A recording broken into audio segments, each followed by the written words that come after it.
घातेन च दक्षिणेन पीताम्बराढ्यां द्विभुजां नमामि। उपस्थित मंचस्थ पंचदश नाम जूना अखाड़ा के संरक्षक एवं अखाड़ा परिषद के महामंत्री श्री महंत हरिगिरी जी महाराज, पूर्व अभूतपूर्व अध्यक्ष उमाशंकर भारती जी महाराज, वर्तमान सभापति प्रेमगिरी जी महाराज, रमता पंच के महंत वृंद, अष्टकौशल के महंत श्री महंत प्रवक्ता एवं दिल्ली संत सभा के राष्ट्रीय अध्यक्ष महंत नारायण गिरी जी महाराज एवं भारत के विभिन्न क्षेत्रों से 52 मड़ियों के समस्त संत महंत पदाधिकारी वृंद, मंडलेश्वर वृंद, आस्था श्रद्धा भक्ति स्वरूपा माताओं, भगवत कथा अनुरागी सज्जनों, मीडिया के पत्रकार बंधुओं और इस राष्ट्र के नींव के रूप में उपस्थित बालक बालिकाओं, युधिष्ठिर सम्मत 2631 भगवान आदि शंकराचार्य का वैशाख शुक्ल पंचमी द्वितीय प्रहर, उस समय प्रहर चलता था। अभिजीत मुहूर्त में प्रादुर्भूतो महीतले, उनके जो पिता थे शिवगुरु, माता आर्यांबा, संतान नहीं हो रही थी तो शशांक शेखर पलेंकर भगवान शिव की उन्होंने उपासना किया। वेद के निष्णात परा अय्यर केरला के कलाडी ग्राम में, और जब भगवान शंकराचार्य का जन्म होता है 3 वर्ष के बाद उनके पिता का शरीर पूरा हो जाता है। माता कृष्टि नित्य उनको तुंगभद्रा नदी के किनारे ले जाकर स्नान कराना, वहां से घर लाना, काफी दूर थी नदी, तो उन्होंने वरुण की प्रार्थना किया कि ये नदी जो 5 किलोमीटर दूर है वो आदि शंकराचार्य के घर के नीचे बहने लगी। पहला चमत्कार उन्होंने अपने जीवन में किया। उसके बाद रात्रि में 12 बजे, 4 वर्ष की अवस्था थी, राजतंत्र था तत्कालीन परिस्थितियों में, राजा की रानी 12 बजे रात को मंदिर में जाती है और विधर्मी अवैधिक मतों के 26 आचार्यों ने राजा को कहा कि आप या तो अवैधिक मत को स्वीकार कर ले या मृत्यु के लिए तैयार हो जाए। रानी ने कहा, भगवान से प्रार्थना किया कि ऐसी परिस्थिति में हम कहां जाएं, क्या करें, आखिर हमारा उद्धार करने वाला इस धरा पर कौन होगा। भगवान, बालक जो उनका नाम मूल वैसे शंकर था, बालक अपने घर से बिना मां को बताए चले जाते हैं मंदिर में, और इस निशा में तुरी अवस्था में आप क्यों माते रुदन कर रही हो। उन्होंने कहा कि हमको जो शासन तंत्र है इनसे कहा गया कि अपना धर्म बदल दो, अपनी संस्कृति बदल दो या मृत्यु के लिए तैयार हो जाओ। तो हम भगवान शिव से प्रार्थना कर रहे हैं कि ऐसी स्थिति में हम कहां जाए, क्या करें।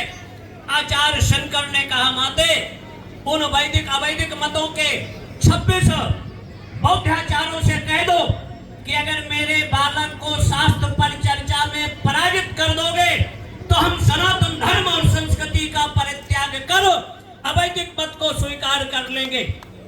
जब इन्होंने कहा, रानी आई तीसरे पहर में, मतलब भोर में, ब्रह्म मुहूर्त 4 बजे अपने घर में, राजा से कहा, शास्त्रार्थ सभा का आवाहन किया गया।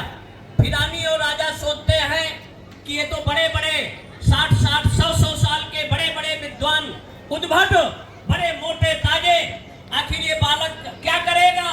फिर उनके चित्त में आता है कि बालक के रूप में भगवान राम ने या भगवान कृष्ण ने या वामन रूप में या जगत जननी पराम्बा दुर्गा ने स्वल्प रूप में बड़े बड़े असुरों को, विधर्मियों को काल के गाल में भेजकर धर्म की रक्षा किया था।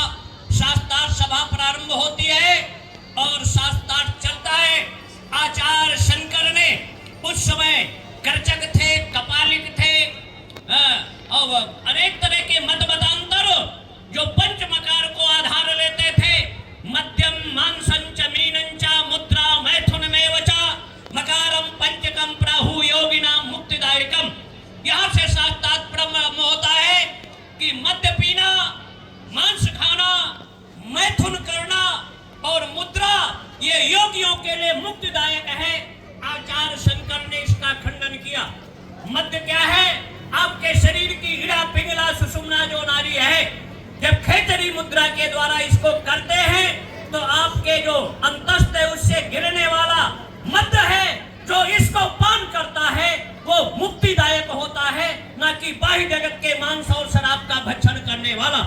यहाँ उसके बाद उन्होंने पंचमकार को, जो मैथुन है, जो आपके कुल मूलाधार से कुल कुंडली अधोमुखी है, जब उसको आप ऊर्ध्वमुखी करते हो, खट चक्रम का भेदन करते हुए शास्त्र कमल में जहां आप शिखा रखते हो, यहाँ जब कुंडली उपस्थित होती है तो इसको उन्होंने मैथुन आदि की संज्ञा किया। अष्टांग योग के माध्यम से एक आसन में अगर आप 4 घंटा बैठते हो, ये मुद्रा की स्थिति है। ऐसे उन कचालकों को उन्होंने, और फिर कुतुमुंडी आदि शंकराचार्य ने कहा था कलात मुंडी, और यहाँ शास्त्रार्थ प्रारंभ होता है। 26 दिनों के अंदर उन सबको पराजित किया, और महाराज सुंधवा का जो ताम्र पात्र मिलता है, उस समय जैसे हमारे सभापति जी कल कह रहे थे, वैसे आत्मा की दृष्टि से हम सब एक हैं, हमारे में कोई अंतर नहीं है। एवं आत्मा ब्रह्म प्रज्ञानम ब्रह्म तत्वमसि आदि ब्रह्म का निरूपण करते हुए, और जहां अभी इन्होंने कहा कि आदि शंकराचार्य के काल में जो उन्होंने आक्रमणता का प्रश्न, आदि शंकराचार्य के काल में देश सर्वोच्च ऊंचाइयों पर था, और सनातन को एक नई दिशा दशा पंचदेव उपासना के माध्यम से आदित्यम गणनाथम रुद्रम च केशवम पंचदेव भयुक्तम सर्वकारेषु पूजेत, सर्वोच्च स्थिति में आदि शंकराचार्य ने देश को ले गए। उसके बाद जब वहां पराजित किया तो जो विजयवाड़ा है हैदराबाद आंध्रा में, वहां एक भिक्षुक ब्राह्मणी के यहाँ भिक्षा मांगने के लिए गए, तो उन्होंने कहा मेरे पास तो कुछ है नहीं। उन्होंने कहा जरा देखो, तो एक सूखा आंवला पड़ा था, उन्होंने उसको भगवान आदि शंकराचार्य को दिया, तो उनकी दरिद्रता से, काफी पीड़ा से, तो उन्होंने कनक धारा के माध्यम से भगवती लक्ष्मी का आवाहन किया।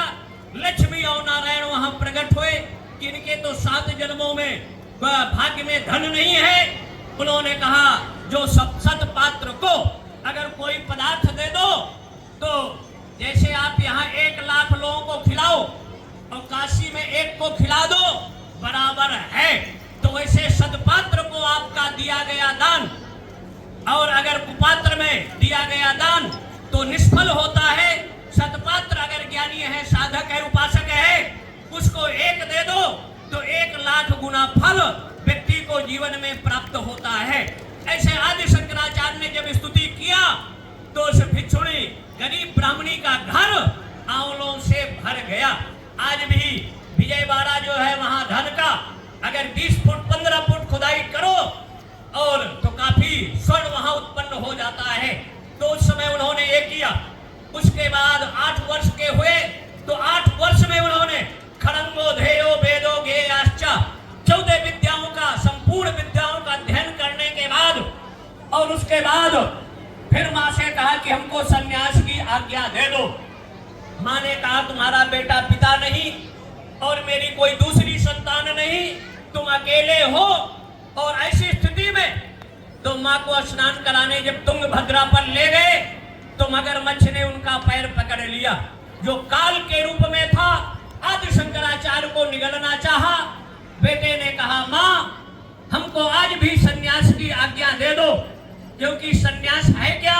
लोकेष्णा, वित्तृष्णा, पुत्रष्णा का परित्याग करते हुए, ब्रह्म सत्यम जगत मिथ्या का चिंतन करते हुए। माँ ने कहा कि बेटा अकेला है, जीवित रहेगा। माँ ने आज्ञा दिया, तब तक दूसरा मगरमच्छ उस पर झपटा और आदि शंकराचार्य मतलब उस काल के गाल से बचकर निकलते हैं और 8 वर्ष की अवस्था में केरल के कलाटी से चलकर ओंकारेश्वरी एमपी का जो है वहां गोविंद भगवत पाद नाम के एक सन्यासी यति थे। 8 वर्ष की अवस्था में जब इनको खाने पीने संसार का बोध नहीं होता तब आदि शंकराचार्य को इस संसार की नश्वरता का बोध हुआ और लगभग केरल के कलाटी से ओंकारेश्वर की दूरी आज की तिथि में 900 से 1100 किलोमीटर होगी। इतनी उन्होंने पद यात्रा करते हुए नर्मदा में स्नान किया। ओंकार बिंदु संयुक्तम नित्यम ध्यायन्ति योगिनो कामदम मोक्षदम चैव ओंकाराय नमो नमः। ओंकार ज्योतिर्लिंग में ममलेश्वर की आराधना किया। भगवान शिव ने दर्शन दिया और उसके बाद गोविंद पाद से मिलने के लिए गए तो अपनी समाधि में पद्मासन, योगासन, वीरासन में बैठकर 1 महीने से समाधि में थे और समाधि के जब इन्होंने उनकी स्तुति किया मनीष पंचक के माध्यम से उनकी समाधि खुली और कहा क्यों आए हो? कहे मैं संसार की नश्वरता के बोध के बाद हमको सन्यास मठ में आप सन्यासी बना लो। उन्होंने कहा ठीक है 1 महीने के बाद मैं आपको सन्यासी बनाऊंगा, लेकिन ध्यान ये रहे कि मेरी गुफा में किसी को प्रवेश मत करने देना। आदि शंकराचार्य गुफा के मुख पर बैठ गए दरवाजे पर और उस समय आषाढ़ भादों का सावन का महीना था। नर्मदा में बाढ़ आती है और नर्मदा का जल गुफा में प्रवेश करना चाहा तो आदि शंकराचार्य ने दंडनी क्रम से कमंडल को रखा और नर्मदा का जितना जल है कमंडल में जाए। बाढ़ उफान पर मतलब 20 फुट जल बढ़ गया और 7 फुट पर गुफा थी। आदि शंकराचार्य ने मंत्रों के प्रभाव से न कमंडल भरे न नर्मदा की बाढ़ खत्म हो। उस स्थिति में गोविंद पदवत भात की समाधि खुली और अपने स्वप्नादेश भगवान शिव का कि एक बालक आएगा जो सनातन धर्म का उद्धार करेगा, उसको संस्कार और शिक्षित कर देना। गोविंद भगवत पाद ने आदि शंकराचार्य को 8.5 वर्ष की अवस्था में संन्यास दिया और संन्यास देने के बाद उन्होंने मंडला जो जिला है महिष्मती, जहां उन्होंने मंडल मिश्र से परिचर्चा संवाद होता है। तीर्थराज त्याग में आए। कुमारिल भट्ट बुद्धों से शिक्षा लेने के बाद मतलब तुषाग्नि धान की भूसी पर बैठकर जल रहे थे। जिस गुरु से शिक्षा लो और अगर उसको पराजित कर दो तो उसका प्रायश्चित तुषाग्नि में जलना होता था। वो जल रहे थे। आदि शंकर मंडल ने कहा कि आप प्राग जाओ। मंडल मिश्र ने कुमारिल भट्ट से आपको संवाद करना है और कुमारिल भट्ट के पास जब आए उन्होंने कहा अब पूरी बात हुई। उन्होंने योग मंत्रों से कहा कि मैं आपको ठीक कर देता हूं, अभी आप रहिए। उसके बाद जैमिनी का प्रकरण आता है। मंडल का 3 स्थानों का प्रकरण आता है। महिषी सहरसा जिले में और बनारस में भी आता है कि बनारस में घर में हो जैमिनी उनके पिता का श्राद्ध मंडल मिश्र कर रहे थे। आदि शंकराचार्य जब काशी गए आकाश मार्ग से उनके घर में प्रवेश किया। उन्होंने कहा कहिए आपकी क्या सेवा करें? कहे मेरे को भिक्षा चाहिए। तो कहे क्या भिक्षा में चाहिए? कहे शास्त्र परिचर्चा की भिक्षा चाहिए। वहां भी उभय भारती उनकी पत्नी निर्णायक बनी और आदि शंकराचार्य ने मंडन मिश्र को पराजित कर दिया। 2 उन्होंने फूल की माला, एक आदि शंकराचार्य और एक अपने पिता पति मंडन के गले में डाला। 26वें दिन कहीं आता है 13वें दिन वो माला कुमला गई तो पत्नी ने कहा कि पति का अर्धांग पत्नी होती है, मेरे आप पति को पराजित किए हैं, आप मेरे से शास्त्रार्थ करो। तो काम रत्न एक ग्रंथ है, काम शास्त्र है, उस पर उन्होंने चर्चा परिचर्चा किया। भगवान आदि शंकराचार्य जानते हुए भी उन्होंने अपने शरीर को जंगल में ले गए और गुफा में शरीर को छोड़कर उन्होंने अमरूक नाम का राजा था दक्षिण में, उसके शरीर में प्रवेश किया और वो जीवंत हो गए।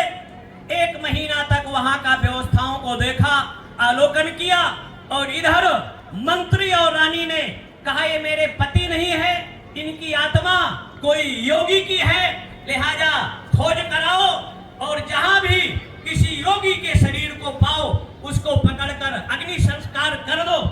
और इधर शिष्य जाते हैं खोज करते हुए, और गुरु जो अमरूक राजा था, शिष्यों ने मनीष पंचक के माध्यम से गुरु को उनका बोध कराते हैं। गुरु अपने शरीर का परित्याग कर, मतलब राजा के शरीर से आत्मा को पुनः अपने शरीर में प्रवेश किया। इधर राजा के सैनिक उस लाश को ले जा रहे थे, जब जीवित हो गए और पुनः वो आकर मतलब मंडन मिश्र की पत्नी उभय भारती को भी शास्त्रार्थ में पराजित किया। उभय भारती भारत देश से छोड़कर जब जाने लगी तो उन्होंने श्रृंगेरी जो है शारदांबा के रूप में, अब शारदांबा का 3 स्थान आता है, एक तो काश्मीर का श्रीनगर, ललाटे काश्मीरम, जहां भगवान आदि शंकराचार्य ने 2 क्रम है, सृष्टि से संहार और संहार से सृष्टि, वहां दंडनी क्रम से उन्होंने वहां सरस्वती को वहां बांधा। और जो श्रृंगी ऋषि का आता है वहां भी शारदा का है, वहां भी आता है कि वहां सुरेश्वराचार्य के रूप में उन्होंने। और उसके बाद काशी में भगवान विश्वनाथ मणिकर्णिका में स्नान कर विश्वनाथ के लिए आ रहे थे, तो स्वपच चंडाल के रूप में विश्वनाथ सामने आते हैं, हाथ में झाड़ू लिए और 4 कुत्ते झाड़ू लगाते हुए। तो आदि शंकराचार्य ने कहा हट जाओ, तो स्वपच रूपी डोम ने कहा कि किसको कहते हो, इस शरीर को, किसके अंदर रहने वाली आत्मा को। जब वेदांत की दृष्टि से उन्होंने वो स्वपच डोम शंकराचार्य को समझाते हैं, तो शंकराचार्य लंबी दंडवत उस स्वपच के सामने हो जाते हैं, तो उनके हाथ में जो झाड़ू था वो त्रिशूल हो जाता है, और जो 4 कुत्ते थे वो 4 वेद के रूप में। और आदि शंकराचार्य का उन्होंने गए, विश्वनाथ का साक्षात्कार हुआ। तो विश्वनाथ में ज्ञानवापी मुक्ति मंडप है, वहां जब वो मंदिर के लिए जा रहे थे, 4 दरवाजे थे, तो वहां भगवान व्यास वहां प्रादुर्भाव होते हैं। व्यास जी से 26 दिन तक या 16 दिन तक शास्त्रार्थ चलता है। और शिष्यों ने कहा शंकरम शंकरः साक्षात व्यासो नारायण स्वयं, जो व्यास है आप नारायण हैं और आप साक्षात शंकर हैं, इसलिए लोक हित में आप अपना ये विवाद खत्म करें और हम लोगों के कल्याण का मार्ग प्रशस्त करें। तब व्यास ने विष्णु के रूप में आदि शंकराचार्य को दर्शन दिया, क्योंकि आदि शंकराचार्य की अवस्था 16 वर्ष थी और उन्होंने गीता में भी भाष्य किया, 11 उपनिषदों पर शंकर भाष्य और ब्रह्म सूत्र, यही प्रश्न